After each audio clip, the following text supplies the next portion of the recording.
Shabbat Shalom, Mispajá Javerín, Shabbat Shalom, familia amigos. Con la ayuda del Eterno, hoy concluimos el estudio del primer libro de la Torá, Bereshit, que es Génesis.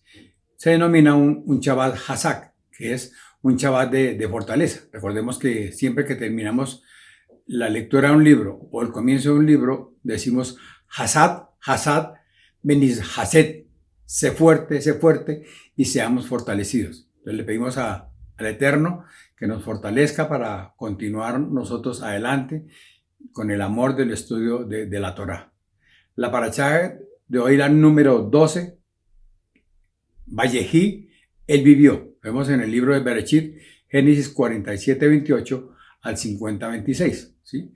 La parashá narra los sucesos finales de la vida terrenal de nuestro tercer patriarca, nuestro patriarca Jacob, ¿sí? Vemos también sus bendiciones y las instrucciones cuando se despide de sus hijos. También vemos el funeral, el entierro, ¿sí? Vemos que es un funeral muy extraordinario en el cual pues asiste toda la familia, todos los hijos, y también van grandes personalidades del gobierno egipcio. También vemos la muerte de Yosef a la edad de 110 años y da instrucciones a sus hijos que sus huesos no los van a dejar en Egipto, sino que los lleven a Israel, a Canaán. La parashá, pues toda la parashá habla solo de Berajot, de bendición, en la cual Jacob le da a cada uno de sus hijos antes de morir. Entonces leamos 47-28 en adelante. Y Jacob vivió en la tierra de Egipto 17 años. Así que los días de Jacob, los años de su vida, fueron 147 años. Cuando a Israel se le acercó el tiempo de morir, llamó a su hijo José y le dijo: si he hallado gracia ante tus ojos, por favor, pon ahora tu mano debajo de mi muslo y trátame con misericordia y fidelidad. Por favor, no me sepultes en Egipto. Cuando duerma con mis padres, me llevarás de Egipto y me sepultarás en el sepulcro de ellos. Y José respondió: haré según tu palabra. Y Jacob dijo: júramelo. Y se lo juró. Entonces Israel se inclinó en adoración en la cabecera de la cama. Entonces, la parashá, desde el comienzo, es de un pedido o como una súplica en el cual, de parte de Jacob, le dice a su hijo José que sus restos no vayan a quedar en Egipto, sino que los trasladaran a Canaán. Y José, promete inmediatamente la súplica de su padre, le dice: haré como me has dicho. ¿Sí? Entonces, acá vemos que a oídos de José llega la noticia de que su padre se encuentra enfermo. José va a visitar a su padre y aprovecha y también lleva a sus dos hijos para que su padre también los bendiga. ¿Sí? José se acerca a su padre y también Jacob le dice a José quiénes son ellos. Entonces le dice que son los hijos que tuvo en Egipto con su esposa. Entonces Jacob le dice que también van a ser hijos de él, que los adopta como hijos. Y al adoptarlos como hijos van a tener las mismas bendiciones que todos los 12 hijos. ¿Sí? Entonces sabemos lo que es la gran bendición de tener nietos. ¿Sí? Como lo dice el libro de Proverbios: corona de los abuelos son los nietos y la honra de los hijos los padres. ¿Sí? Entonces vemos que la visión de Jacob se deteriora y que va a hacer la oración por sus nietos, y ya como lo hemos visto en otra parashá, que coloca las manos diferente, un lado el mayor la coloca en menor y vemos la bendición. Eso lo vemos en el 48, 8 al 12. También otra parte importante lo vemos en el 49, 1 y 2, que nos dice: entonces Jacob llamó a sus hijos y dijo: reuníos para que os haga saber lo que os ha de acontecer en los días venideros. Juntaos y oíd, hijos de Jacob, y escuchad a Israel vuestro padre. Entonces recordemos que durante 17 años Jacob tuvo a su hijo a su lado. Después vemos todo que desaparece, que se lo llevan a su hijo, ¿sí? En el cual también vemos que durante esos 17 años que después llegó a Egipto, que estuvo en Egipto, fueron años muy, muy prósperos. Fueron años en el cual eh, eh, fue de gran fraternidad, de gran unidad familiar, ¿sí? Y a él se le completa la felicidad cuando ya conoce sus dos hijos, sus dos nietos, de parte de su hijo José, que son Menaché y Efraín, a quienes también le regala una bendición muy especial para sus futuras generaciones. Vemos también que Jacob, en sus últimos 17 años, los habitó al lado de su hijo José. Y tenemos acá una lección muy bonita y también muy preocupante con respecto a la familia. Tenemos que en la Torá hay infinidad de promesas que muchos por desconocimiento o simplemente porque no les gusta escudriñar las escrituras, más bien las tienen como un amuleto, las tienen abiertas en un salmo o algo así. Y dicen que no, que ellos creen en Dios y que leen la Biblia, pero no la leen con el poder del Ruach HaKodesh, del Espíritu Santo. Miremos lo que nos dice Éxodo 20:12. Honra a tu padre y a tu madre, para que tus días sean prolongados en la tierra que el Señor tu Dios te da. Entonces vemos que José honró a su padre desde el tiempo que se volvieron a encontrar, ¿sí? Honrar es recompensar lo que nuestros padres hicieron por nosotros. Pero muchos dirán, es que mi mamá me trataba mal, es que me tenía como sirviente en la casa o hijo, yo tenía de mandadero. Otro dirá, no, es que mi papá nos dio una mala vida, ¿sí? Otros saldrán con infinidad de argumentos y vemos que dicen que no, que recibieron maltratos en el hogar. Entonces que no aman verdaderamente a sus padres. Y la Torá, ¿qué nos quiere decir con respecto a todos esos argumentos, con todos esos tratos que pueden ser reales, que muchos hijos sufren situaciones porque sus padres los maltratan o les dan una mala vida? Pero ¿qué nos dice la Torá? La Torá en ninguna parte nos dice que si los padres se portan mal con nosotros, entonces que los abandonemos. En ninguna parte lo dice. Simplemente nos dice, honra a tus padres. ¿Para qué? Para que te vaya bien. Es un mandato en el cual nosotros ¿qué? Debemos de obedecer. Si nosotros no honramos a nuestros padres que vemos, mucho menos podemos honrar a nuestros padres celestiales en el cual nosotros no vemos. También vemos que en el Nuevo Testamento el apóstol Pablo nos recomienda la protección para nuestros padres. Primera de Timoteo 5:4 nos dice, pero si alguna viuda tiene hijos o nietos, que aprendan estos primeros a mostrar piedad para con su propia familia y a recompensar a sus padres, porque esto es agradable delante de Dios. Entonces, ¿qué nos quiere decir aquí el Eterno a nosotros? Que como hijos debemos de honrar a nuestros padres. ¿Por qué? Porque es un mandato del Eterno, ¿sí? Es una bendición en la cual vamos a recibir nosotros en nuestra vida personal, ¿sí? En algunos casos, pues dirán, no, es que mis padres lo tienen todo, es que mis padres son unas personas acomodadas. Bueno, pues gloria al Eterno que sus padres los tienen todo, pero debemos tener que honrarlos también, no solo en lo material, en lo afectivo. Es muy importante visitarlos, llamarlos, tener un tiempo con ellos, sacarlos a pasear, ¿sí? Pero desafortunadamente hoy en día vemos el abuso de los hijos para con sus padres, cuando ya están ancianos, cuando ya no tienen fuerzas. Es un problema, no solo un problema aquí en nuestro país, sino es un problema a nivel mundial y en todos los estratos. La jactará, los profetas, vemos en el Primera de Reyes 2, de 1 al 12. Y acercándose los días de la muerte de David, dio órdenes a su hijo Salomón, diciendo, yo voy por el camino de todos en la tierra. Sé, pues, fuerte y sé hombre. Guarda los mandamientos del Señor tu Dios, andando en sus caminos, guardando sus estatutos, sus mandamientos, sus ordenanzas y sus testimonios, conforme a lo que está escrito en la ley de Moisés, para que prosperes en todo lo que hagas y donde quiera que vayas. Entonces, la Jactará nos enfrenta en un momento difícil de la vida de todo ser humano, que es la muerte. Es un paso en el cual tenemos que nosotros algún día dar. Y encontramos al profeta David en los últimos momentos de su vida. Y David está preocupado por el futuro espiritual de su hijo.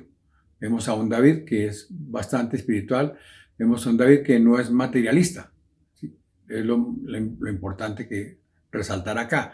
La palabra nunca nos dice que David le dio instrucciones a su hijo sobre cuidar sus bienes, sobre cuidar sus ganados, cuidar sus propiedades. En ningún momento vemos que la Torá nos habla sobre eso, sino que simplemente vemos que él estaba preocupado por por el futuro espiritual de su hijo. Entonces, David le da que unas instrucciones de cómo saber manejar el reino.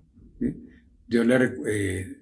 David le recuerda sobre varias situaciones que él tuvo y que desea que su hijo no la vaya a repetir. ¿Sí? David aprendió mediante situaciones muy difíciles, muy dolorosas, al punto de ser acusado por un profeta de robarle la mujer a uno de sus soldados, pero el Eterno, que en su infinita misericordia le perdonó la vida. ¿Sí? Y vemos que David, pues como ser humano, se equivocó, pero lo más importante es que se arrepintió y recibió la bendición del Eterno. ¿Sí? Vemos una parte bien importante en David, que Dios dice que es un hombre conforme al corazón de Dios. ¿Sí? Que es un gran honor el cual recibió David de la boca del Eterno. ¿Sí? ¿Y por qué lo dice? ¿Por qué dice el Eterno eso de David? Miremos algunas partes importantes. Nunca fue idólatra. Entonces, recordemos que el pecado más grande es la idolatría, y él nunca fue idólatra. Fue también un gran adorador. Vemos que la Torá que es el más grande adorador de la Torá. La mayoría de los salmos fueron compuestos por el rey David. ¿Sí? Es el adorador más grande que el Eterno ha tenido hasta el día de hoy. Y otra cualidad de David es que cuando fallaba se arrepentía, pero no un arrepentimiento normal y que volvía a caer en el mismo pecado. No, él se arrepentía auténticamente y no volvía a fallar en esa área. Entonces vemos que lo que nos dice que sencillamente ser conforme al corazón de Dios es que agradar a Dios, estar dispuestos a obedecerlo en todo, a cumplir con la voluntad y con los propósitos divinos. Y David pues agradó a Dios, le obedeció y cumplió con sus designios. David fue un hombre que tuvo muchas cualidades en el cual pues sobresalen la humildad, la obediencia, la valentía, su dependencia total de Dios y saber usar sus habilidades, las cuales Dios le había dado, aprovechar también las oportunidades, y también vemos que él, como decimos, siempre fue un hombre conforme al corazón de Dios. ¿Sí? Y David pues deseó que su hijo Salomón fuese un rey que gobernara pacíficamente.